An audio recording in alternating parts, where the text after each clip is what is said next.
Welcome to the Inner Magic School podcast, the podcast for spiritual women with vision, experts in their industry, ready to remove the unseen roadblocks, step into their true power, and fast track their business success.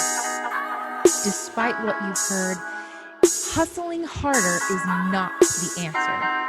Success happens naturally when you become fully aligned. And that starts on the inside. So get your notebooks ready and let's go to Inner Magic School. Welcome back to the Inner Magic School podcast. I'm so excited that you are here today.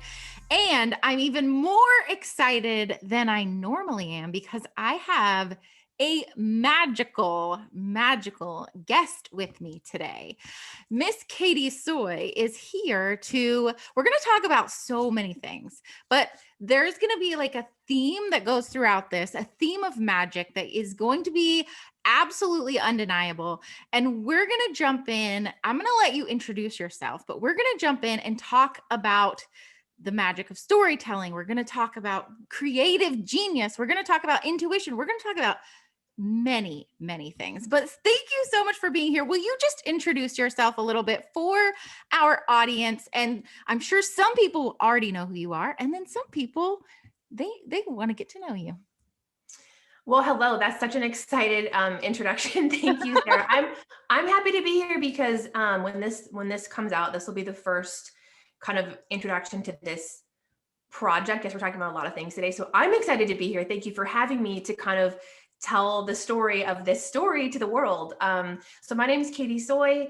I am a storytelling coach. I have a corporate background in marketing and copywriting, and so I help entrepreneurs and business owners integrate the power of personal story into their branding. And so that's what I do. And then I'm also a writer. And we're going to be talking about that today as well. So I write fiction. I am an Amazon bestselling novel in 2017, and I'm releasing a children's book this weekend. So yay. So writing is my absolute passion, and that's my niche in storytelling. There's so many different people out there talking about branding and storytelling, but I come at it really from a narrative storytelling perspective. Talk about the hero's journey, putting your customers in that hero's journey for your business. That's the heart of what I do, is kind of this narrative fictional storytelling approach, which is why what I do is stands out. So that's who I am and what I do. I think you and I met through Jim Fortin's transformational coaching program. We are both coaches in there. And I also coach for another brand as well on messaging and scripting. So that's kind of a little bit about how we got here. I love it. And yes, so we did meet through Jim Fortin, who is amazing. And if you don't know who that is, you need to go check him out immediately. But the thing about that is that you and I, like I said, we met through that, but have kind of created our own magical friendship, I would say. And you've become literally one of my very favorite people on the entire planet. I don't know if I've ever told you that, but you are. Oh my gosh. No, I'm so great. You're one of my closest friends. And that's why this is such a special container for this story of my story to come out to the world, because it's already special because it's my story. And then it's extra special because it's with you. So thank you so much. That's so sweet. Well, so I am obsessed, as I know you are as well, with the musical Hamilton. And I have a lead in for this, so stick with me here. But the thing that I love about it, because when I finally got to watch it on Disney, I was so obsessed with it. I watched it 95 times in a row. I remember getting the text. I finally got to watch it. Oh my God. And the thing that I was like, why am I so obsessed with this? Like, I knew I was obsessed with it, but I was like, why is it hitting me? Like, I'm not a history buff. I don't really, I like musicals, but it's not like even musicals are like my thing or anything like that. But what I kind of traced it back to was this idea that each of us has kind of like creative genius is the only word I can really kind of like that fit the script for why I loved it so much. But even almost further, if we can step back a little bit further than that, we all have sacred contracts to fulfill, if you will, if you'll follow me here. And there's really no one that could have done the things in like Alexander Hamilton did, right? Like he was sort of tasked with these things that he was meant to fulfill within his life. And especially this is true because you can see it over the course of his life. If you haven't seen it, just get Disney and go watch it, okay? Right? They need Just to watch Hamilton. Yes, your life will be better when you watch Hamilton. And so he came from absolutely nothing. Like it was a miracle of a chance that the way that his life played out the way that it did. It just, there's no other explanation in my mind for his life to have been laid out the way that it was, other than there was something guiding him and a thing that came and ideas that flowed through him that couldn't have flowed through anyone else and at any other time to for things to be laid out the way they were in the country and all of that. And so bringing that back around to you and what we're talking about here today is, in my mind, that's how I view this project that we're going to talk about. Is you kind of had this guidance or intuition about this project. And here's where it even gets really interesting. And then I'm going to turn it over to you, is that not only did you have that guidance, but at first you were like, no, I'm not, or something, right? You were ignoring that. So I'm just going to let you kind of open up and lay this out for people, because I really think as people listen, if they're really listening closely, they're going to discover that each of us has this idea within this. Each of us has our own creative things that we're supposed to do. And there are times where if we're not tuned in, we're going to miss them. So can you please share the story of your story? Yes. And I just want to, just coming back to your amazing Hamilton metaphor, like, hello, I'm always here for a Hamilton lead in. I would also say the same for Lin-Manuel Miranda. For that story to come out, like, yes, it was a book and the book was a bestseller, I believe, and it did really well. But for Lin-Manuel Miranda to take it as only he could and make it a musical rap that is a rap, but it's eloquent and elegant and, historic. It's just brilliant. So I feel like he brought that into the world. I mean, there had been nothing like that, right? We're all like, what is this? And it's just magnetic. And so I also was, as you were talking, I was like, oh my gosh, this is totally true for Lin as well. Hi, Lynn, if you listen to Sara's podcast, which obviously he does. Huge fans over here. But it was like, and same thing with the Moana story and soundtrack. To me, that movie would not have been the same without the music and the lyrics and the writing, which was, again, Lin-Manuel Miranda. And it's like, oh, only he could have brought this type of lyric to, something like The Rock and have it sound amazing. So Agreed. I love it. Yes. So this story, so I've written novels since I was 10 years old, which is really funny. And the only one that's been published so far is my crime thriller, which is a completely different genre than a children's story. So that's really funny too. And that was the first one of a trilogy. It's called The Phoenix Project. It's on Amazon, and it's based on true events on human trafficking in the Pacific Northwest. So that was a totally different project, but it's in line with more of like what I wrote growing up as a teenager. Like I was 13, 14, I was writing about the Darfur crisis, which at the time in the early 2000s was very new. And you would see things on the news and you would hear things, but it wasn't something that was talked about yet by Angelina Jolie or George Clooney. Like that was just starting. And it was a new thing to have celebs so passionate about that. Now I think it's amazing. It's very normal. Like so many different celebrities have causes. At the time when I did hear about it, I was like, oh, that's so cool that a woman actress is bringing attention to this. Like she's using her separate platform and career to like bring attention. And so in in school, nobody cared. And I was like, how do I get my friends to like be interested in this? And my only thought was tell a story, make up the details, but tell it about true things. So like my characters were fictional. It was very cool, Sarah. Okay. Like I had an undercover CIA agent. I had a New York Times journalist. Like it was very cool. No, I'm just having this realization that you are way cooler than I was at that age. Well, you would say cooler. My friends would say nerdier. Like it was a whole thing. And so I was like, okay, I'm going to make up like this person's name is Chloe. Chloe's not real, but what Chloe's reporting on is real. So she was sent in to cover, these bombings and basically the civil war in Sudan, which is now North and South Sudan, of course. And so all that to say, like that set up kind of what I always wrote about. I wrote about like deeper, darker topics, and my brain naturally just is like, oh, how can I tell that story? And then tell it through a fictional lens to bring attention. So like Blood Diamond, the movie, is another example with Leonardo DiCaprio, which came out that was obviously fictional characters, but the research for that film was amazing. And they based it on true events with child soldiers in Africa, right? And so that was along the lines of like what I wrote.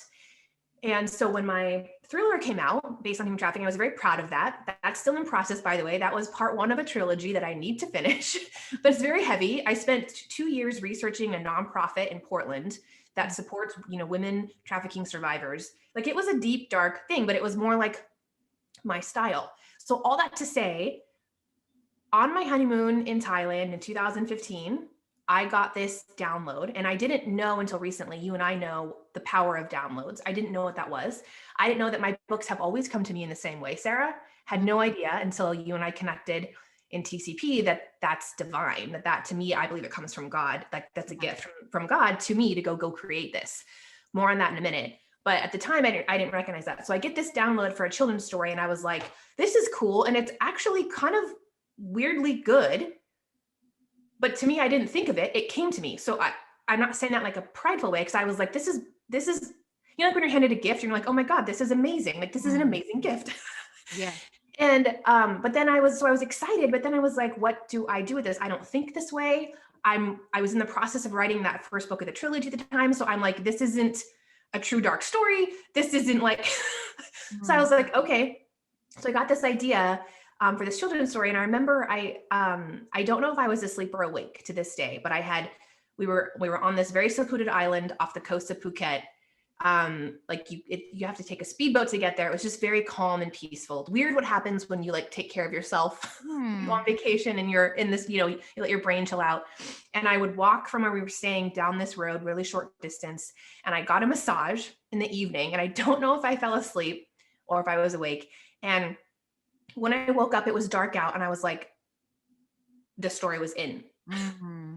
And so I like got my little like ice cream dessert, got some for my husband, and walked back to where we were staying. And I just remember being like, as I was walking, going, and then there's this, and then there's this, and then she does this. And I was just like, there's a whole story here. And I just basically sat down. My husband made us cocktails and I like paced back and forth and just talked it out. And I'll never forget this. He sat there and he was like, first of all, this is not what you normally write. We've been friends since I was 13. So he's actually weirdly, randomly, he like edited all my books in high school. Like he was always the first to read books that I wrote. Like even my old stuff that I would never talk about, like will never see the light of day. We were friends, not dating. We were just friends. So I'm sitting there talking this out, and he goes, I don't know how you got a story that includes adoption, bullying, anti-shame, being yourself. It's funny. And he's like, there's all these things that are like, you're passionate about in your life. And he's like, how did this come in? And I was like, I don't know. I just woke up with it. Mm-hmm. And so, but because I didn't normally write that way, and because it didn't fit my normal, like Katie's brain criteria, right? Like in the movie Inside Out, like I picture the panel working. Yes. And they're like, click, click, click. This is cool, but we don't recognize it. So right. Like, and so I did nothing with that story, Sarah, for 5 years. Wow. So to me, when you're talking about Lin-Manuel Miranda, obviously things take years to come into, the movies we see and the books we see sometimes have these long backstories, but he also got his idea on a vacation. So yes, go on vacation. But it's like, there's this thing that, that I think if you're an artist or a creator or an entrepreneur or anybody where you create your living by creating things in the world. So a lot of your audience I know are entrepreneurs, right? And so I would say that we have that in common, writers, painters, right? Like an entrepreneur, we have that sort of that old school spirit of we have to go make this. And if you get an idea and you dishonor it, to me, it's like you're out of integrity if you're dishonoring the story of the thing that you are gifted to create. It's almost like it's your responsibility, whether you think that comes from the universe or the Lord or whatever it is, the inspiration. If you get that gift and you don't act on it, to me, there's a big risk with that. And I was not acting in integrity. And to see everything shift in my life in a big way, which you've witnessed kind of on the sidelines, things happen, things shift when you start choosing to be in integrity with your work. And for me, it doesn't matter if the story is a children's story. And I wasn't discounting the power of it, but I think I was like, I don't know how to do this. And then when I shifted, it was like things just started happening for it to actually come through. Yeah. I'm trying to preach to your people, but no, it's so good, because I think this is the thing is like when you say it's like a responsibility, that's what I mean when I say sacred contract. You are tasked with a thing, and it is your responsibility to now bring it into existence. And if you don't, then again, like you said, bad things happen. And it's not even that, like, it's not like, oh, you're going to go out and get hit by a bus. It's just that the universe is going to keep redirecting you until you are in that alignment. And if you are resisting that, that's where things, in our bodies get off track, right. or whatever it may be for us, because we're not honoring the assignment, I like to call it, that we've been given. And so just take us into the story a little bit more, if you will, because it's not just a children's story. Like, it's like this revolutionary thing. So and let me just a little, go ahead. I'm going to turn it back to you, because I want you to tell everybody. Thank you. I was going to say just on that, to me, and I'm trying to figure out the way to say this, because it's not that my novel that's already out. It's a very powerful story. I love that story. I'm proud of that story. I'm excited to come back into that universe and finish that series. But to me, that was so much work. It was so much research. It was very heavy to write it. And my friends and family are huge fans. Don't get me wrong. Like, my friends and family are like, they're like my biggest fans. So they're never going to be like, we just really didn't feel like that landed for you, Soy. Right. At the same time, I have very honest friends and family, as you're one of them. So I get really, really straightforward feedback. And I will say that this story's not out yet, right? It comes out on the 21st. It comes out in a few days. Everybody be looking out for it now. Yes. But the early readers, Sara, I will say that the impact that I've saw it have on early readers who are adults has floored me. And again, I'm saying that in complete surprise, because I was not prepared for the reaction. And so to me, when I was kind of like, well, this is a children's story, like, this isn't what I normally write. It's almost like I was having to like make my work a struggle story. Like, oh, I can only write these big stories, and I can only do this if it's a true thing. And I do all these years of research and take a journalist approach, which I love. And that's fine, but this was like, this is it. This is the story. And it's like, it's landing. And I've been surprised at just the early reader feedback. And I'd love to maybe ask you in a minute, you can give your honest thoughts here. Okay. So this story, so this story is, it's part of a series. This is the other thing, Sara, this, I didn't know it was a series until I wrote the first book, first episode. And then a few weeks later, I was like, oh my gosh, there's more coming in. So for you guys who end up getting it this weekend on launch weekend, there's more coming. There's more to this story. And so it's called, so the series is called Gem's Island Adventures. And book 1 is called The Firefly in the Storm. Gem is the firefly. And so the series will be about her and her friends and kind of this little diverse group of bug friends that she makes and these adventures that they have together. But book 1, which we are releasing this weekend as an audio episode on my website. So I'm still looking into publishing the physical book and how that's going to come into the world, but I felt very strongly that I was called to get it out. And so getting it out as an audio recording. I'm reading it, yours truly, read by me. It's coming out this weekend.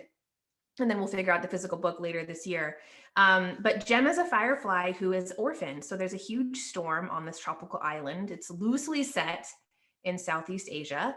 Kind of the way that I see Finding Nemo set in Australia, even though it's not, totally, but that's kind of the vibe. And so she is orphaned in a huge storm, and she's adopted by grasshopper parents who can't have children.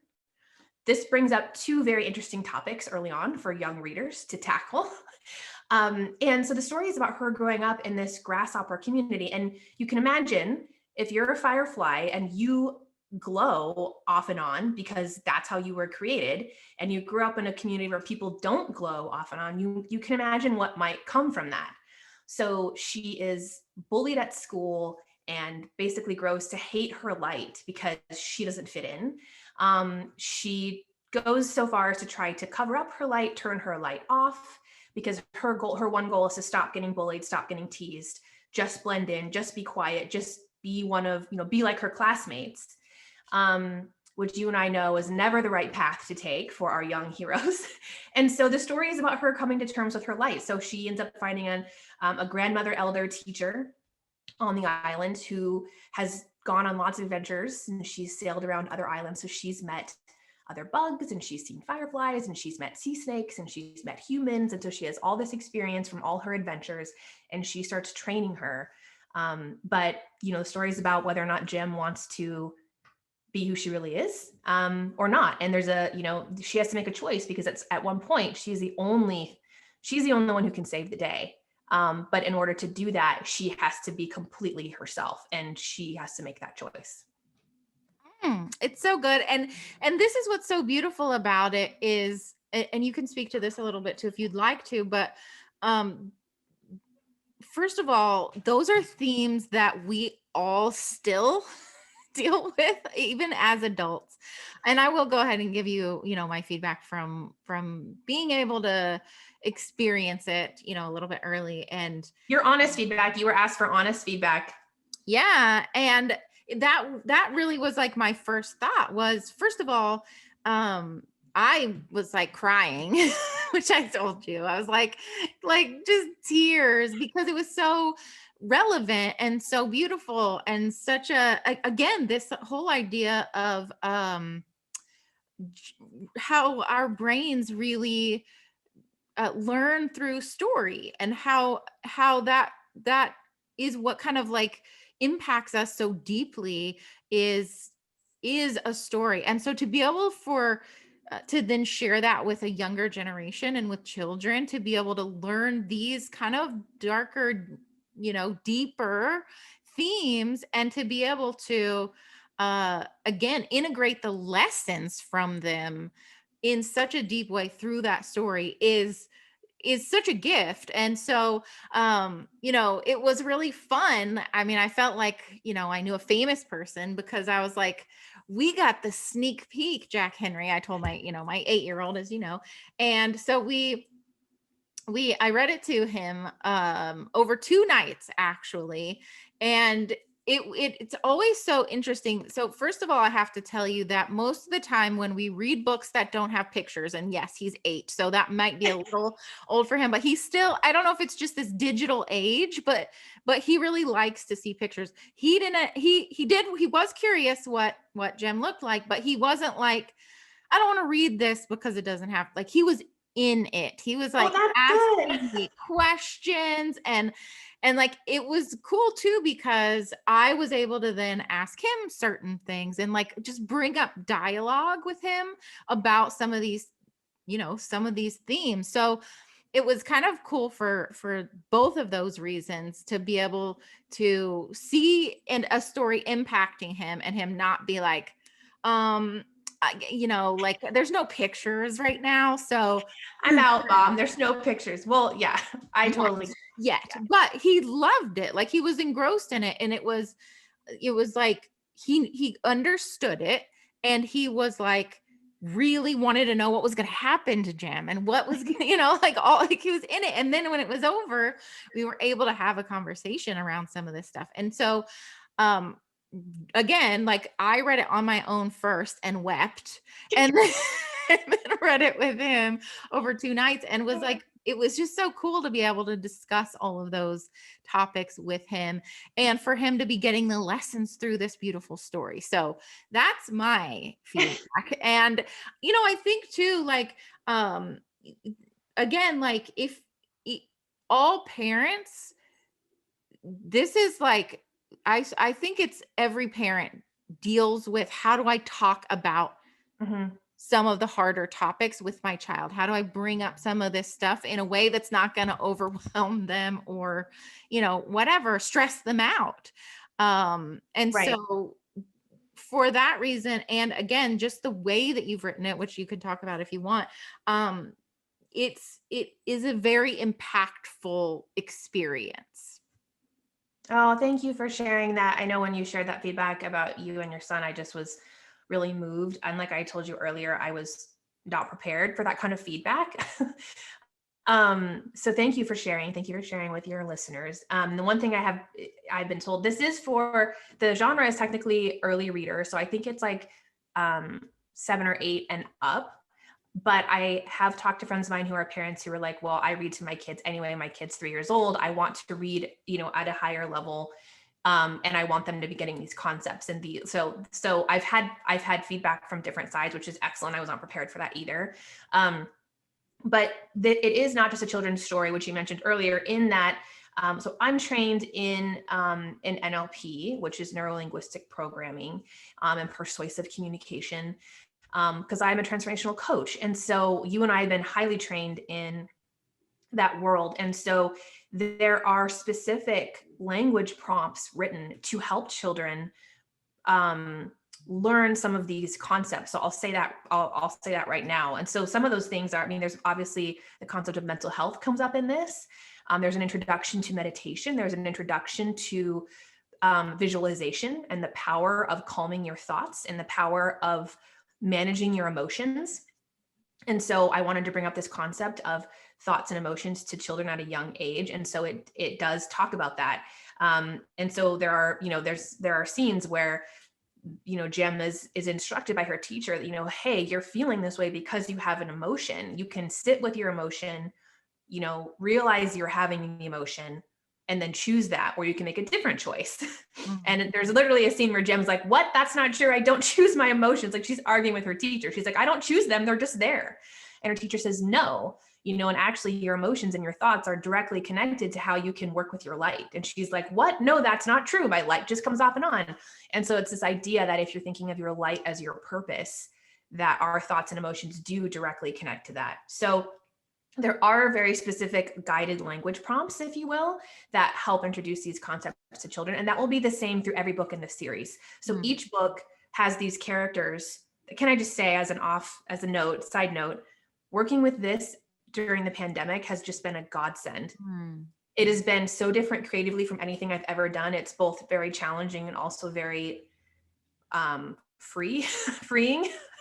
Because it's just so, I'm like, do I put in a kookaburra or a ladybug for this next story? Like, what am I going to do? And it's just so different from anything else I've created. And it's just like, in my head, my head feels like I'm working with a canvas that looks like Moana or Finding Nemo with my own characters. And so it's just been so freeing.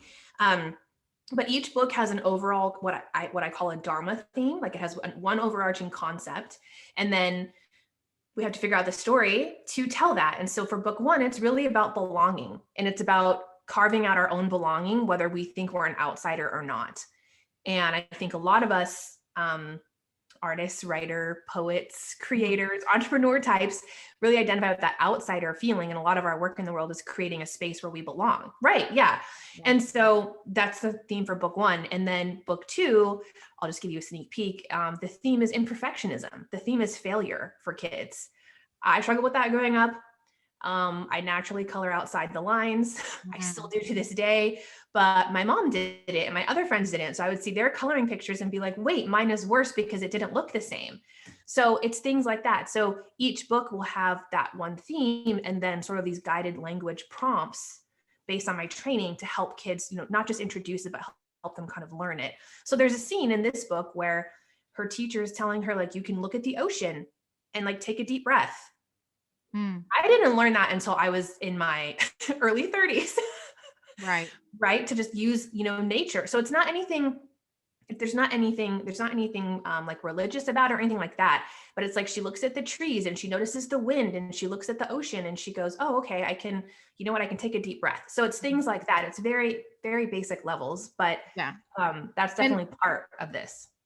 for me, like I love meditation, and this was something that I wanted to teach, my son, and he is extremely resistant to let me, he's an 8-year-old little boy. Like he's like, I no, I don't want to sit here and take deep breaths. And so to me, I mean, I know it's not like called this, but the idea is in my mind is it's almost a meditation in a book and a visualization, Mm-hmm. learning by these visual concepts, because they're able to use their imagination while listening, or reading, because they like it's sinking in on a deeper level. So it's like teaching him some of these concepts without having to say, can you please sit down, put your hands in your lap, and take some nice deep breaths for 5 minutes or whatever, which he will not do. I'm sure some other parents out there, maybe their kids sit gently and quietly, especially if they have little girls. But Yeah, that's so good to that hear. has not been my experience. And so I actually was like actively looking. I've been actively looking at times for how can I, like, literally like typing into Amazon, are there books around some of these themes, some of these, especially like perfection and belonging, all of those. And how can we incorporate this into some Yeah. kind of routine or whatever? And there's just not that much out there with these things in mind. So I think, as you already know, I think this, but I think it's revolutionary, and I think it's gonna just like be like it's gonna blow the lid off. Okay, because this to me is, again, it's you saying yes to your to the yeah, the gifts and the sacred contracts that you've been gifted. Yeah. Thank you. I would have never, you haven't, yet. So I do know your feedback, but you haven't quite shared that term, like revolutionary. I would have never, ever thought that that would have been a word that was affiliated with this story at all. So thank you for that. And I also feel like, I know that there are intro to meditation books out there for different ages. I know I've seen some of that, but again, I am not that writer. I'm the person that's going to tell the story that shows it, or that tells the story that brings them along, and puts them in the main character's seat, if you will. And so I'm sure there are books that are written by highly qualified professionals on here's how you start your kids with meditation when they're ready. But for me, and this is what I do for my work too, as you know, is just telling it through the story. And so, And you know, that's how a kid is going to be able to accept it and integrate right. it. Again, I've tried to say, let's sit down, and no, not happening. Yeah. But let's sit down and listen to this story. Yeah. Okay. Yeah. I The want other concepts that I think bring up for parents is, Gem is a firefly in a grasshopper community. So you already start with this theme of diversity. to. And you also have that reflected in her family too. Like people in the village don't understand her family model because she's adopted. So like they see parents like theirs with a child or a family member that's different, right? And so that's the whole thing. She's always having to explain why she's adopted, which really makes her upset. And I already had friends of mine call me and go, hey, my kids know what adopted is, but they specifically asked again what that meant. And then we had the conversation. And then one of their kids picked up on there's a very subtle reference that the grasshopper parents couldn't have a family. It's a very quick reference. This is not a dark story at all. It's a very short story. And her daughter said, well, wait, what does that mean? They couldn't have a family when the other grasshoppers could. And so she said, we talked about the fact that some people can't have children. So she's like, already within like the first 2 pages, I'm like having these conversations about what that looks like. This, not everybody does. I'm adopted. And so growing up, I was constantly explaining myself to kids, and these kids were legitimately happy. They didn't care, but they were like, what does that mean? And like, did you come from your mom? Like, how did you get here? Like, there was always these, like, how did you get here? Like, what are you? Like, and so, which is why my favorite superhero story is Superman, because he's adopted. Hello. Last name starts with an S. Hello. So I really identify with that. So then he's a writer too. So like that story is just, that story was written for me. But that's partially why, because he grew up as an outsider in that community, right? And so, so yeah, it's meant to bring up some of these things, but I already had parents call me and go, we couldn't even get to the rest of the book because we had these questions, and we thought, well, this is another time to bring that up about these different family models. And then in books 2 and 3 and forward, she ends up hanging out with friends because, you know, her grasshopper classmates have been bullies. That does get resolved, spoiler alert. But she ends up hanging out with friends like, you know, a cricket and a kookaburra, possibly ladybug. And so when she hangs out with them, that looks different. And everybody's like, wait, who are the, like, why are they here? Because it's been a very, like, it's a very small, isolated, you know, grasshopper village. So there's themes of diversity throughout, and finding your own people and finding your own crew and being a crew of outsiders, and then going, well, actually, we're not outsiders anymore because we've made our belonging individually and together in the world. And I think that's really important for kids. And so much of it's about the stories we tell ourselves about ourselves, which is where you and I know when you're young and you start letting those other stories come in, or, oh, I am different, or I'm not as good as there, or I'm not as pretty as there, or my body doesn't look the same, or my skin is different, right? Like we let those stories come in, and then that starts our identity changing. And this is really meant to help kids write those stories or rewrite those stories to themselves. So good. I cannot wait. Okay. So tell people where they can find it. And then I also want you to just speak, if you would, for just a minute on what would you say to someone who feels like they kind of have that spark of an idea for themselves, and how to like really kind of tap into bringing that into the world. But I want everybody to know first and foremost where they can get this book or get on a list to be informed. Yes. So right now it's only available on my website. So I think I mentioned this earlier. I'm still exploring how to get the physical book out into the world. So we're not on Amazon yet. We're not on any websites yet. It's just my site. It's an audiobook recording. You can go to katiesoy.com/firefly stories, which we can post for your people. Yeah. And download it there. So you can download it to where you can, you know, listen to it on your phone or, you know, your tablet or wherever. So that's where you can get it right now. Thank you. That's going live on March 21st, this Sunday. You can go there now to get on the wait list, or just come when it's out this weekend.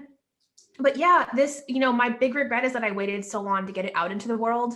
And it took a very abrupt, tough love conversation with one of my mentors to kind of wake me up to the power of this and alert me that I had been dishonoring my own integrity by not writing it. And it was not a fun conversation, but it's one that is very meaningful now, because we were talking, I was supposed to release a different program last year. I was supposed to release something else that was much different for my storytelling coaching work. And my whole belief system just shifted when this conversation basically brought up that I need to, you know, focus my work around my writing, so that, and as opposed to fitting in writing where I could within my work, if that makes any sense. And so at the end of this phone call about this other thing that is now not even being worked on, I had mentioned, yeah, I'm getting ideas on this book I got an idea for like 5 years ago. I think it can help kids. Okay, bye. And my mentor was like, I'm sorry, wait, what? What the F? Like there were some choice words. He's like, why have I not? He was like, what's the story? And I told him, and he just goes, what have you been doing? And he was like, this is your purpose. Like, this is your calling. Like, do you think everybody gets these kinds of downloads? No. And so, you know, how are you honoring that? You know, and then the biggest question that was asked of me, circling this around to your question right now, of what to say to people, is he asked me, what is it costing the people that aren't getting this to not have it? He was like, what's it costing the kids? Wow. And I was like, oh, I didn't think of the children. And he was like, but it's for the children. He's like, what kids are you not helping by worried, like, because he's like, it's all just stories. I don't know how to write it. I'm very long-winded, as you can tell. I've only written novels. I failed short story assignments in school. Even though I was a writer, they'd be like, Katie, no, like you can't wrap it up. And so I was like, the last thing I wrote was this really dark thing. I don't even know how to do this. Well, it turns out once you stop wondering how and you just commit and surrender. And so after that conversation, the book came out completely within 10 days. Wow. So I basically sat with that. I surrendered and I was like, all right, if it's supposed to come through, then I'll figure it out. Like, I'm just going to open myself up to the idea that it could come through. And then within 10 days, it was out completely. And then it was a few months of editing and shortening, because you figure out the how later. And then I was like, oh, what genre is it? Okay, it's this genre probably. So it should be in this word count. So then you shorten and shorten. So it's very different than it was when it first came out, but getting it through was the hardest thing. And then it was like, oh, I can do this. And oh, it does work. And the character names came through. I was always like, how do I do this? As you know, because it's loosely set in Southeast Asia, the character names are very different. They're not English names, which is another thing that I'm proud of and happy that we're including. But it's once you commit and go, all right, forget the how. And I know it sounds cliche because I was just there. I was the person. And you know this from me, because you've been like, Katie, I'm always that but how person. And don't worry about that as much as go, all right, if this is meant to come through, I'm going to just step into the identity that this is me and that this could be possible to come from within me. But I would ask you the same question that was asked of me: who is suffering in the world because you are not acting on that?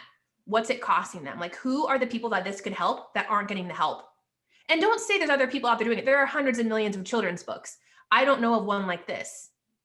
So I know that you have competitors in your market. I have competitors. I don't look at them as competitors. I look at them as colleagues, because when you stand out and you do your own thing, it's going to resonate with your people that are supposed to be drawn to you and to your work. So we really don't have competitors. I think that's actually a myth. But if you don't step out, who are you not helping? So we can just go ahead and drop that mic right there. That's what was asked of me, and it broke my heart when I thought, because he phrased it. He was like, look at my kids, and I know his children, and he was like, look at, like, could this help them with mental health and managing their emotions and seeing their light and being who they really are? And I was like, oh my God, I'm gonna lose it. And so think about who that is for you. Whoever's listening, is that your customer? With whatever you do, but it's like, who's it not helping? What do you have to lose? I have nothing to lose. This could bomb on Sunday, Sarah. Nobody could download it. Oh, well, I showed up and did my part. Yes. I didn't lose anything. That's it. I love that so much. Okay. So you have to tell everybody one more time. We'll put all the links for all the things, but tell everybody, because also I think they should follow you on Instagram as well. Yes. Because there's so much coming. Yes, thank you. Sorry to interrupt you. I'm most active on Instagram. You can friend me on Facebook, but I might not see it. So I'm Miss Katie Soy on Instagram. And that's where I'm going to be talking about sneak peeks to book 2, episode 2. Yes, you can go to my website, katiesoy.com/firefly stories. And I'm excited. I'm so excited. And this is now my identity. Like, now I'm Katie, the writer and the storytelling coach. This is now how, like, my mentor introduced me on a call on Friday and said, Katie's one of my coaches. She's a writer. She also does story coaching for her. And so it's all just flipped. So if this story bombs, it'll be the next story, whatever. I just have to do what I know I was given. Like Lin-Manuel with Hamilton, like, that took years to come into it, and I'm sure he could have been like, how are we going to tell a story about a founding father through rap? Exactly. Spoken word rap, right? Like, so if you guys have that, I just have to say, like, be in integrity and honor that spark, because first of all, you'll shift and things will start opening up for you that you didn't know were possible. And then also, who are your people that aren't being helped in the meantime? That'd be the one thing I would ask you. But yeah, I think that's something that we have in common. Writers, artists, poets, painters, entrepreneurs, we all have that same spirit of a little bit of rebellion, and then sometimes that imposter syndrome and self-doubt. The dreamers. Yes. Exactly. Exactly. And it's, these are the things, these are the ways that we give back to the world. So I love that question of who's not getting the thing that you're meant to give, and only you can do it. Only you can do it. So let me just say, sorry. No, please. I was going to say one thing. I haven't I guess by now this will be posted. If you download the episode, please tag me in an Instagram story if you're reading it or I guess listening to it with your kiddos, because we have a map. Sara knows we have a map of showing where people around the world are listening. So I would love to add a push pin for your family to the map. So tag me or share or message me if you don't want to share it publicly. That's fine.